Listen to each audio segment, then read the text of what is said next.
The carers knew what mattered to me. I gotta be perfectly honest.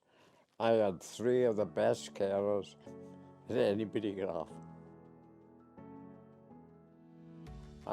I've been reluctant to have carers because I was so independent, but they've done a lot for me. I've got to be honest about it. As part of our initial assessment, one of the major questions we ask at the end is what's important to you, what matters, what are your goals, what do you want to be able to achieve with us. So it was things like getting back to using the shower, it was being able to get back into the kitchen and start making proper meals again, it was able to use the Zimmer frame around the room and to use the stair lift in order to remain living upstairs.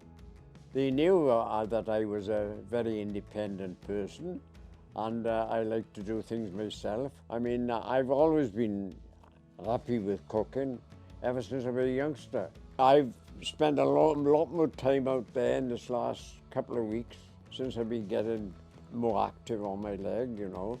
I don't think there was a week I came where he hadn't made some form of progress, and it was just being able to tell him that he'd been able to achieve this, because Bill likes to go from 0 to 100 and wants to be able to do everything himself straight away, where I think it was just making sure he acknowledged that he had come a long way. People, when they've come out of hospital and realise that they're unable to do something, it has a huge toll on their mental health, their well-being, their social interaction. They lose a lot of confidence, and I think having a service or therapists around that are able to promote that independence and support them with regaining it enables them to be able to feel happy living again. I've got a different look on it now than I did. I've been grateful for what they've done for me, and they've done wonderful.